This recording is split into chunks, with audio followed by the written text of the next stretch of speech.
Good afternoon, ladies and gentlemen. My name is Peter Holberg. I'm Director of the Institute for European, Russian, and Eurasian Studies at the Elliott School of National Affairs here at George Washington University. It's my pleasure, my honor to welcome you to this event of our Central Asia program. Let me say a couple of words about this program because it's really very young. It's just a couple of years old, and its founders, Malène Laruelle and Sébastien Pebus, are here with us today. They have really began a chain of activities and activities that are really covering a number of areas that is just astounding, given the resources that they're working with and given the limited amount of support that I can give them. I said to a colleague just a moment ago that the one thing I can do as director is not stand in their way, and that's really the best thing that an administrator should do. But other than that, I'm a admiring witness to this wonderful enterprise, to this wonderful program here at GW.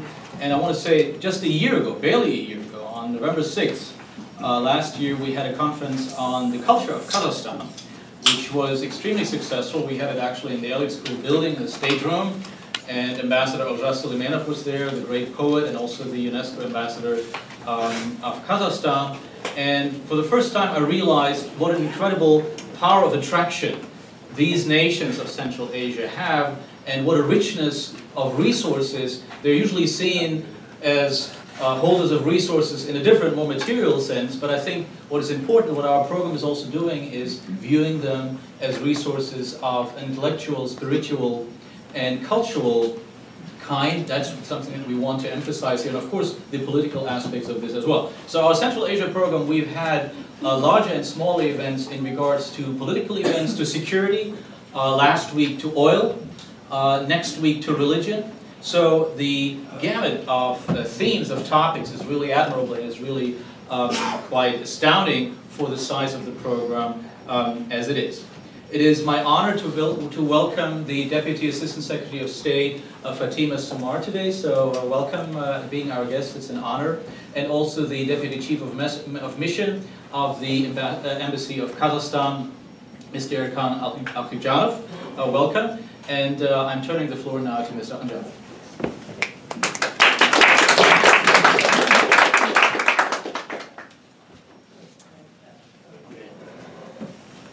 Much, Peter, for your kind introduction. And thank you everyone for coming today to this event. And I'm very, very honored to be here in the heart of the most politically engaged and globally oriented campuses in America, the United States. Our gathering today is very symbolic, as it is the final in the series of events since the launch of the Kazakh initiative, exactly 1 year ago. We had a number of events keynoted, key addressed by a number of very prominent persons, as you have mentioned, a great Kazakh poet and diplomat, Ambassador of Kazakhstan to UNESCO, Ambassador Olzhas Suleimanov. We also have had a privilege to listen to renowned and dedicated expert on Central Asia, Johannes Lin. We had also a pleasure of having Ambassador Hogland, whom we know very, very well and respect in Kazakhstan, and many, many others. So at this event, we tried to blend together history, culture, politics, political discussions, and to promote historic, retrospective, as well as perspective, hopefully perspective role, future role of Central Asia, as a really important hub for regional cooperation. In the heart of Eurasia, and I definitely want to especially thank Professor Malène Laruelle, a long-time scholar of Central Asia and an expert on the region, who has always been a driving force a driving force in making and a person who was ensuring that the U.S. policymakers are paying attention to this region, to our region.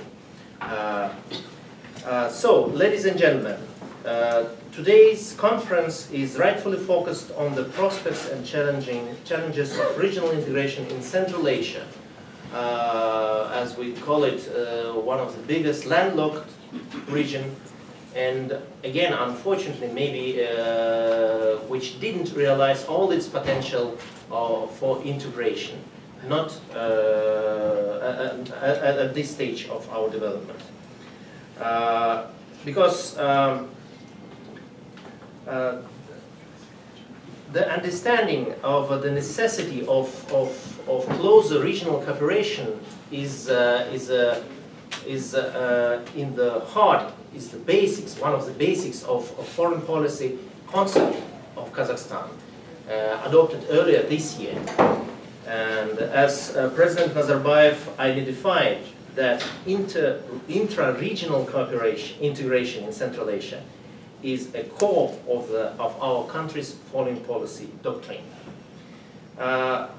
Kazakhstan definitely strives to play its unique role in ensuring regional security and stability and facilitating economic cooperation in Central Asia. We are actively promoting various links, including cementing a legal framework of our cooperation in Central Asia. For instance, last year alone we have signed 12 different intergovernmental agreements with the countries of Central Asia, including a strategic partnership treaty with our neighbor Uzbekistan, important neighbor Uzbekistan, and many other agreements with other important neighbors in the region, which includes sectoral agreements as well as specific programs and projects. As the world's largest landlocked country, Kazakhstan stands to gain from the revival of the Silk Road projects, various projects. And we believe that different projects and different concepts on Silk Roads could be and should be complementary in many ways. That is why it is one of the highest priorities for Kazakhstan to implement its first comprehensive transportation infrastructure development plan, which was developed together with the government, by the government of Kazakhstan, together with the World Bank. And it was again adopted 1 year ago, just last November. This plan envisage different activities up to the year 2020, and it is aimed to realize my country's ambitions to become a Eurasian hub for the Central Asia, for Eurasia, and definitely beyond. Our efforts are also underway to establish the Kazakhstan Agency for International Development, or we just right now call it Kaz-8, which is a part of a larger initiative aimed at making Almaty a sub-regional hub for multilateral diplomacy on par with Paris, with Geneva, with Vienna, or with Bangkok. We see such an agency as an effective tool for improving the stability and prosperity in the region, and thus an important mechanism to create favorable external conditions for the development of each of our countries. As future development trajectories of this dynamic region are taking shape, we firmly believe that it is the right moment that we forge an amalgam of shared strategic interests and objectives. This challenging task requires the hard work of diplomacy, investment, and long-term approach to building stronger people-to-people contacts. One step in this direction we have already made, and the government of Kazakhstan adopted a decision to provide scholarships for students from all over Central Asia to study at Nazarbayev University, one of the leading educational institutions in Kazakhstan of the highest international standards, where you can find curriculums and programs similar to any leading university all over the world. Dear ladies and gentlemen, as we see the topic, the speakers, names of the speakers, I'm expecting, and I believe also expecting, terrific discussions today on this topic. And we have a lot of prominent speakers here, and it is really my great pleasure to introduce our keynote speaker, Deputy Assistant Secretary of State for South and Central Asia, Ms. Fatema Sumar. She joined the Department of State in August 2013 and came from the U.S. State Foreign Relations Committee, where she served as a senior professional staff member for then Senator John Kerry. At the committee, her responsibilities included oversight of U.S. foreign policy and foreign assistance in South and Central Asia in global Muslim engagement issues. She authored several high-profile committee reports on Afghanistan, Sri Lanka, and Central Asia. So, without further ado, I would like to invite Ms. Fatema Sumar to take the floor.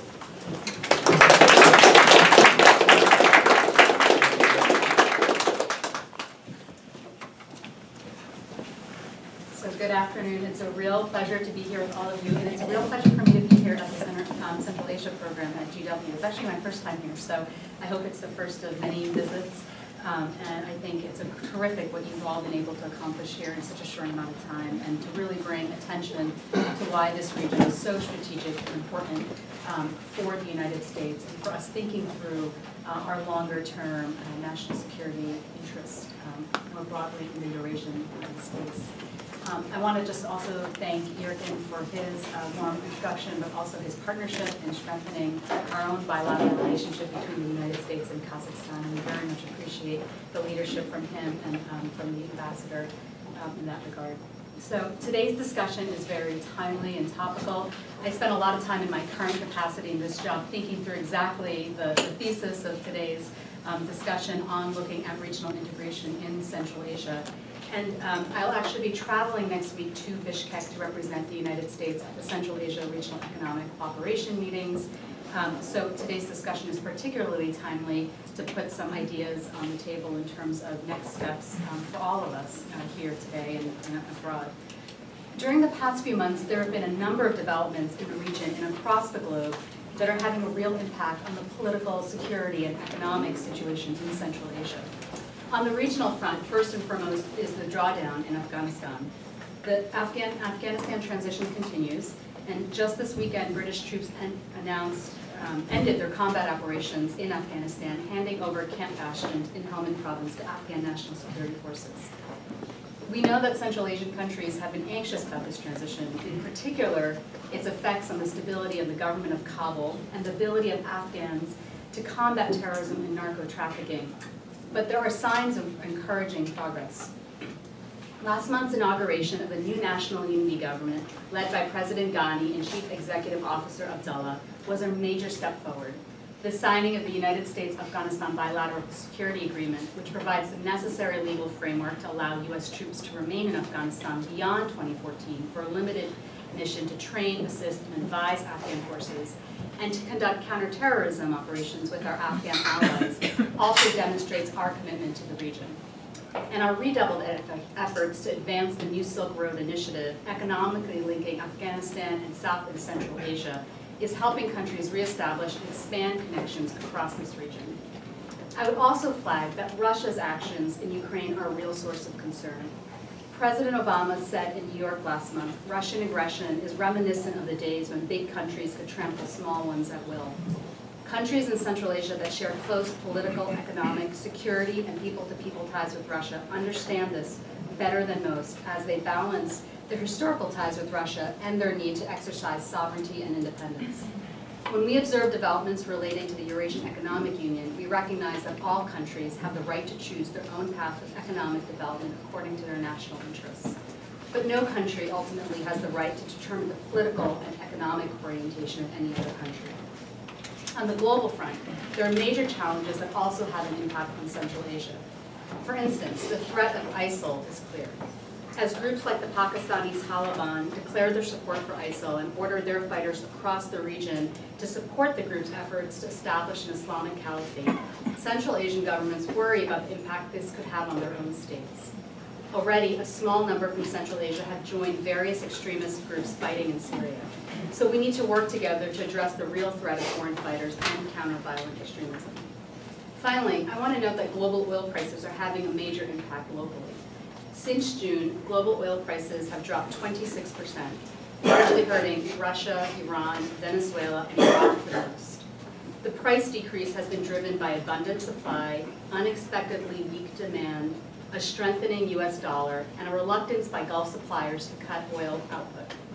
Prices may see a seasonal increase as winter arrives, but continued supply growth and structurally weak demand point to a long-term downward trend in oil prices. Hydro-dependent economies in the region, such as Kazakhstan, are already feeling the impact of this decline. This decline, along with the effects of sanctions post-Ukraine, has the potential to be particularly difficult for Russia, whose economy is near stagnation, according to the World Bank. The first half of 2014 only saw growth of 0.8%, and consumer and business sentiments there remain weak. Central Asian governments, who also share strong economic ties with Russia, may be concerned about the medium-term impact low Russian growth rates will have for their own economies. So these are just some of the challenges the region faces. So the question in my mind is, given some of these realities, how can Central Asian countries best plan for their own futures? The truth is, the region is already connected when it comes to the reach of terrorist networks, drug traffickers, and smugglers. No walls are high enough to keep out the bad influences. But when it comes to positive influences, the region has enormous barriers preventing the movement of people, movement, energy, and ideas. So while the virtuous networks are inhibited, the vicious networks of jihadists and criminals are allowed to thrive. The only answer is in better governance, better education, and better connectivity to counter these threats, to improve security and stability by enhancing opportunity and creating shared prosperity. So on this last point of connectivity, this is why the United States has been such a champion of expanding regional integration across Central and South Asia. Despite difficult political relations, the fragility of many of these states, and the Soviet legacy of complicated borders, we see an opportunity for people across this region to have a better future. We believe it is in the economic interest of these states to have stable neighbors where economic conditions are enhanced by economic diversification. Last month, at an Asia Society event in New York, Kazakhstani Foreign Minister Idrisov highlighted Kazakhstan's position as a land bridge between Europe and Asian markets. He challenged all of us to support a future where Central Asia is, quote, land-linked rather than landlocked. And this is exactly the vision the United States is supporting through our New Silk Road Initiative, which focuses on 4 concrete areas over the coming years. First is creating a regional energy market. The second is facilitating trade and transit. The third is streamlining customs and borders. And the fourth is connecting people and businesses. We believe new north-south trade routes across Central and South Asia can complement important east-west routes that tie Europe and East Asia. And despite the real difficulties of regional integration, we know we can pay real dividends in the long term for both economic prosperity, but also for political stability. This is why we continue to pursue greater connectivity, even for our own domestic markets. As you know, the United States is seeking diversification and improved access to foreign markets through the Transatlantic Trade and Investment Partnership and the Trans-Pacific Partnership. Our approach highlights the importance of global trading platforms to enhance competitiveness, market openness, and economic growth. For instance, when we look at energy markets in Central Asia, there's tremendous opportunity to further develop capacity and seek new markets for export.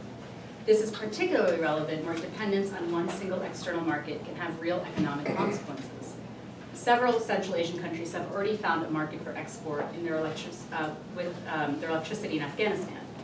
These exports are literally powering Afghanistan's economic development, but they're also generating much needed revenues for infrastructure and related improvements back at home. We are pleased to see critical progress to further expand efforts from expand exports from Central to South Asia through projects such as the CASA 1000 and two-tap electricity lines. In fact, earlier this month, the World Bank's CASA 1000 project, which aims to bring surplus power from Kyrgyzstan and Tajikistan to Afghanistan and Pakistan during the summer months, reached another important milestone with the signing of the transit price agreement between Afghanistan and Pakistan. Action on the development of the Turkmenistan, Afghanistan, Pakistan, India pipeline, known as TAPI, can provide additional markets for Turkmen natural gas in South Asia. Unlike other regional energy projects such as CASA 1000 though, TAPI can only be financed by the private sector and not the donor community. Therefore, it is critically important to identify an international oil company that is willing to lead the TAPI consortium and help bring the project to fruition. On the trade transit front, we also see long-term value in finding ways for Central Asia to be able to trade in South Asia, a market of over 1.6 billion consumers. Moving goods and services between Central Asia and Afghanistan, Pakistan, and even one day India will help transform this region dramatically. Building physical infrastructure, the roads, bridges, rail lines, will be an important part of this effort. But just as important is creating the right regulatory architecture. And this is the major focus of the U.S. effort in supporting greater transit trade facilitation. This is why the United States has been such an ardent supporter of World Trade Organization membership for Central Asian countries. Improved access to global trade platforms through the WTO's transparent and enforceable rules-based system makes goods, services, and markets more accessible for all. We strongly support ongoing efforts by Kazakhstan and Afghanistan to join Kyrgyzstan and the Kyrgyz Republic in the WTO, and we hope that Uzbekistan and Turkmenistan will actively pursue similar membership in the future. Other trade and transport agreements can also pay dividends. We hope countries in the region will take immediate steps to operationalize and expand the Afghanistan-Pakistan Transit Trade Agreement and implement the cross-border trade agreement between Afghanistan, the Kyrgyz Republic, and Tajikistan so that goods can move more freely across borders. Again, let me emphasize that these new trade routes can complement growing east-west trade. For instance, we see the construction and expansion of port facilities in Kazakhstan and Turkmenistan mirrored across the Caspian Sea and Azerbaijan as evidence of local governments introducing new opportunities for trade routes. We have watched Kazakh wheat being exported not only south into Afghanistan, but also west across the Caspian along faster export routes. A train car ferry system from Aktau and Turkmenbashi to Azerbaijan can then be linked to a rail network crossing Georgia to connect to the Turkish rail network and passage to Europe for goods from Central Asia. To support all these trade routes, governments have to take steps to facilitate trade at their borders while adopting global best practices for keeping their borders safe from transnational threats like drug trafficking and terrorism. This means taking real action against corruption and reducing the cost and time of doing business at the borders. Lastly, connecting the markets and businesses across the region is particularly important. Here I want to emphasize the role of the private sector. Later this week, a Central Asia Trade Forum will take place in Almaty, where over 300 business people from Central Asia, South Asia, and Europe will gather to sign deals. In November, a trade delegation from Kazakhstan will travel to Mazar-i-Sharif to find similar deals. These are just two examples where the private sector, which is the real engine of economic growth, can help drive connectivity with U.S. assistance. So as we work in partnership with countries in the region on the New Silk Road Initiative, let me emphasize that we are not doing this alone. Later this week, China will be hosting the Heart of Asia Ministerial Meeting, where a coalition of states will look to increase confidence-building measures and ties to help stabilize Afghanistan and the neighborhood. Similarly, the Central Asia Regional Economic Cooperation Program, a partnership consisting of 10 countries supported by 6 multilateral institutions, shows broad support from countries inside and outside the region. Next week, these parties will come together in Bishkek for a CARET conference specifically focused on linking connectivity with economic transformation. Turkey, China, Japan, South Korea, European countries, and many other partners and international institutions share these priorities for Central Asia's development as a region where these connections can create lasting benefits. As I wrap up my remarks, I just want to emphasize how personally impressed I am by the real progress we have seen in recent years to start building this type of regional connectivity. But in many ways, we are just starting, and this will be a generational goal. South and Central Asia are the least economically integrated regions in the world, with only about 6% of inter-regional trade flows across Central Asia.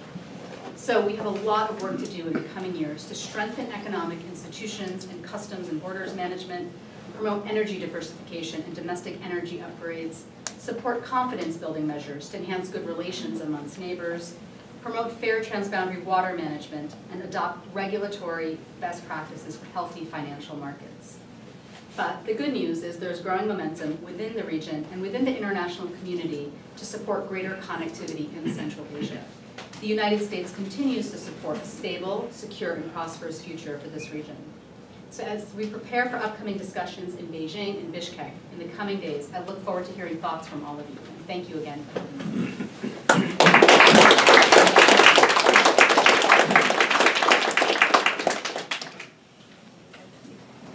Would you like to take some questions? I'm happy to. Please, if you will have some questions, we have, yes, please introduce yourself first. I'm Peter Humphrey. I'm an international affairs intel analyst. Is there any hope for a regional free trade regime? And the reason that's important is because, in our experience, it's a lot easier for local countries to practice on a regional level before they join one of the big ones. Latin America, we have the Mercosur trade regime, the Andean Pact trade regime, and without a doubt, those will assume into NAFTA one of these days. So to get on the highway, great to see a Central Asian free trade regime. Any talk of that? Any progress in that direction? Well, thank you so much. So I completely agree with you in terms of the end goal and where we're trying to work towards. I think there's a number of steps that have to happen as we work our way towards such a type of agreement. And that's why the United States has been working with all 5 Central Asian states on TIFA talks, for instance, which are the Trade and Investment Framework Agreements. These are the kinds of mechanisms we are trying to work both bilaterally and regionally with all 5 Central Asian states so that we can think about what steps would be needed to improve both the domestic climate for investment, what would need to happen on the borders to improve trade transit opportunities, and also to think about what steps they would have to take to streamline some of the regulations to move goods and services across their borders. This is the type of, frankly, hard work that has to take place in order to build the kind of conversations that would lead to some type of regional free trade agreement in the future. And those are the kinds of active conversations and work that we're working on right now. Would the European Union Pact block that in any way? No. I'm sorry, the Eurasian Pact. You know, on the Eurasian Economic Union, we have said very consistently in terms of U.S. policy that we support the right of countries to join these types of agreements. I think what we're looking for from the U.S. side is to make sure that U.S. goods have free access to all markets, and especially for countries that are WTO members to abide by their WTO commitments. Yes. You mentioned, well, one of the things I wonder about is, of course, it's very much in the U.S. interest to promote linkages with Afghanistan, but it doesn't really, at this point anyway, fit very well into the framework of the other Central Asian countries. There's not a common language, etc. What am I wrong, or what are you doing to make this fit? So what I'm actually struck by is this is already happening on the ground. And you see this. This is not kind of a vision that we're putting out there. It's something that actually many countries in the region have been working towards over the past decade or so. And whether they're physical connections, I mean, as we speak, there's plans underway to connect highways, rail lines, bridges, tunnels, electricity lines are being connected. On the Afghanistan front, there's actually multiple projects already underway that connect now Central Asia to Afghanistan that have been built over the past decade. And these are both exports of electricity through electricity lines. These are bridges, physical bridges that have been built to connect goods and markets. These are new customs and border stations. And so I think what you're seeing is this sense of opportunity, actually, for many in the region to think about what is their place as you think about growing Asian economies, as you think about economies that are trying to seize kind of the next global opportunity in terms of thinking through next steps. What is the place of Central Asia on that map? Does it become constrained by its geography, by being landlocked and not having access to the kind of natural sea routes that many other countries have used, or do they use their geography to an advantage and in terms of that land bridge? Energy diversification may be one of the greatest areas of opportunity here.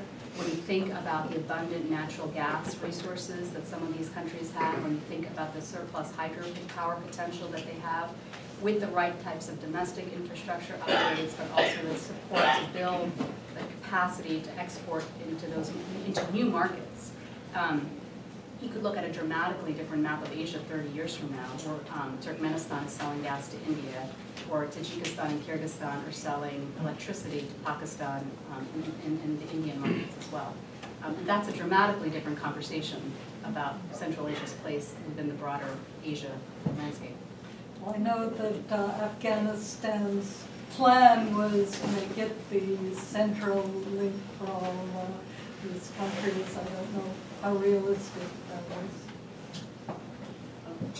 Do we have another question? Yes.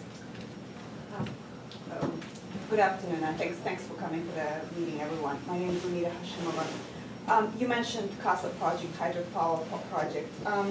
We know some countries in the region have a clamor about that. Do you feel that this project, we know it technically surplus power during summer time. Do you feel that the downstream countries that are resisting that kind of halt your further cooperation in other areas because of that project? Are you seeing that in your work? Great, so great question, and let me take that on. I think there's two different aspects when we think about projects like CASA. One is there are a number of, there's been a huge amount of work being done to work with countries in the downstream countries to make sure that their legitimate concerns are addressed in the development of projects that are quite complicated, like CASA 1000. And I know the World Bank personally has been putting a lot of emphasis in this regard and making sure to work with all the downstream countries to make sure that there's a fair use of transboundary water management issues. Unlike other projects, CASA does not require new generation capacities. We're not building, there's no building of new dams, for instance, to export that energy from Kyrgyzstan and Tajikistan. So that allows the upstream countries, in this case, to be able to move that energy more freely without some of those conversations. The second point, though, is to think about a much broader conversation, which is not CASA specific, but it's much more on transboundary water management, because it's clear that water sharing is a real source of tension throughout the region. And that's either that can be from an agricultural concern or outlook, it could be from an energy concern or outlook as well. And so those are the types of conversations that really do require extensive consultations with all riparian countries in Central Asia to make sure not only that their concerns are heard, but that we can come up with, that the region can think through what fair water sharing looks like for both energy and agricultural needs going forward in the future. And that's an area ripe for a lot of work and discussion in the coming years. So like a question in the back? Oh, two questions. Thank you very much for coming and giving this talk. I'm Sunny Delman from the Commercial Water Development Program at the Department of Commerce. And I, related to an earlier question, I was wondering, obviously some countries in the region are more oriented towards regional integration, like Kazakhstan, obviously. But in my work, I've encountered that some countries really are, they're resisting this regional integration, or they're opposing it, and it's somewhat different from their bilateral relationship with other countries like Afghanistan, but they just don't see themselves as having the same interests as other countries in the region. So in this work, the Use of Road Initiative and other regional cooperation work, how do you deal with those countries? So, at the end of the day, countries will work on projects that they believe are in their own self-interest, right? I mean, the United States says that every country in the world will do that. Part of this is looking for projects or supporting projects that actually do have buy-in from these countries in terms of what they want to work on, where they see their own countries and economies going and moving. And so I would say an underlying premise of all the work that we're doing is one of partnership. It is not one of the United States coming in and kind of dictating terms of what these projects should be, but looking for opportunities talking to our partners in the region, both host government, civil society, the private sector, and also multilateral institutions and the donor community, to look at where the possibilities lie. For some countries, their connections with Afghanistan, for instance, they may be done on a bilateral basis, and we see that with lines from Uzbekistan, a rail line, for instance, that was built with U.S. and ADB support from connecting Tirmez in Uzbekistan to Mazar-e-Sharif in Afghanistan. That is a bilateral project, but it has regional implications, right? Because if you can start putting a rail map together that actually connects the region, for the first time you're actually seeing goods shipped down from Europe to Russia, down to Almaty, through Uzbek rail, down to Tirmez, crossing the border there at Tirmez and going on to Mazar-e-Sharif, loaded onto trucks, and moving throughout Afghanistan and even crossing into Pakistan, right? That's something we were talking about many years ago. That's actually happening today, right? So it's all pieces of a puzzle in many ways. It's important to find the political will and buy-in from countries to make sure that they support that piece and their role and responsibility. The other thing I would just say, though, too, is all countries in this region have a choice of how much they want to integrate with global economies and economies outside of their own neighborhood. And one of the trends we're seeing in terms of global diversification is it's important for your own economic health to have options and to not limit yourself to just traditional trading patterns that may limit your options given global trends. And so if the emerging economies of Asia, for instance, South Asia, Southeast Asia, are the ones taking off and driving consumer growth and demand, where does Central Asia want to fit into that? Does it want to take a share, does it want to be part of that growth, that Asian growth? Or does it want to be left out of that equation? And those are hard choices countries have to make, both on the domestic front of trade liberalization, but on the regional front to think through what it's going to take to be able to work with its neighbors, both immediate neighbors and neighbors a little further away. But there's also an opportunity here. There's been so much, when we talk about Afghanistan, for instance, that has framed conversations about this region for so many years here in Washington. Well, actually, let me turn that on its head. Because of that, we are talking about Central Asia and this region more and more. There's an opportunity now to think about how you take this window of opportunity to really expand these connections. We've created, through the Northern Distribution Network, many of these trade transit links over the last decade to bring supplies to support the coalition in Afghanistan. The networks now exist. We know how to drive goods seamlessly, actually, in many cases, from the United States and Europe down into Central Asia and into Afghanistan. There's a commercial opportunity to take advantage of that if the commercial piece is fit to do that. And so there's an opportunity to kind of translate the military side of what happened in Afghanistan with an economic opportunity in Central Asia. There was a last question, yes. Thank you. Rita Carluz, Georgetown University McCourt School of Public Policy. Thank you for your presentation. I just wanted to end with a question on the TTIP, Transatlantic Trade and Investment Partnership. I do think that it would be good to know more about where the plan is for building international regulatory capacity building at the national level and at the regional level going forward. Because really the TTIP agreement is really a platform for a larger global framework for international regulatory cooperation and global industry standards harmonization. So I do think it's important to have a vision of the region integrating more with South Asia. I think it would be nice to know more about how you see this evolving in terms of the transatlantic and the global harmonization of the Central Asian countries. Because I was sent to Kyrgyzstan several years ago, I'll be honest, by the State Department, and unfortunately, they felt that they were being punished by Russia because they had become like the first country to join the WTO. And also at the time, the Central Asian regional integration process has been basically put on hold through Russian intervention.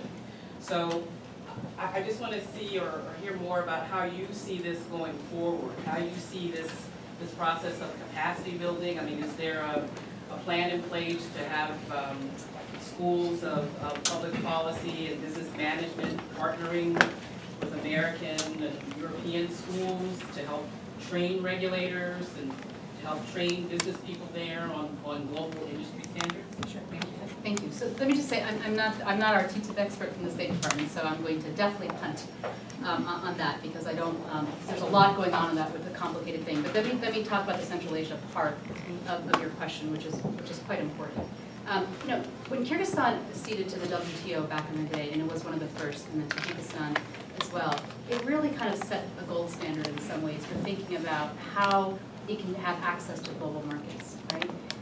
And there's still a lot of work to do to actually ensure the connections to global markets. But when you look at Afghanistan today, and then Kazakhstan's accession as well to the WTO, and how complicated they are because those, in the Kazakhstan case, the economy is much, much more further developed than we are for the other three countries. I think what you're seeing is a trend line also of the importance of, even as you talk about the importance of regional integration, making sure that countries have free and fair access to global networks where they can be a part and take part in those kinds of negotiations. And so there's an important trend setting, I actually think, that the Kyrgyz help the region with, and the Tajiks as well. That, and we hope that the Uzbeks and the Turkmen, if they're interested in moving forward, that's something that we could help support as well. Your point on the regulatory piece is very, very important, though, and I want to emphasize and stress, and Bill Beal's here and others, that ultimately none of this happens because it's a government-to-government relationship. I mean, we have real limits on what we can accomplish at the government-to-government level. Ultimately, this happens and takes place because of the private sector, because of civil society, and because of linkages that are strengthened across these types of institutions. And so whether it's through university exchanges, whether it's through business exchanges, whether it's through trade delegations, or the whole host of tools that we have here across all of our spectrums, the important piece is that it has to happen. And we have to find those networks in those spaces and for that to take place. And we have seen in other countries, whether in the former Soviet Union or Eastern European countries post-Berlin Wall, whether in the case of the Western hemispheres or other countries, where it was that space that really helped drive the governments to also catch up in some ways and look for those types of openings. So I think your point of regulatory reform is completely right on, the right kind of framework to think about this. One of the fallacies we would hope to avoid in talking about these discussions is just building physical infrastructure, because ultimately you can build rail lines across 7 countries, but if the rail gauges aren't consistent across each one of them, well, the cargo can't actually move across.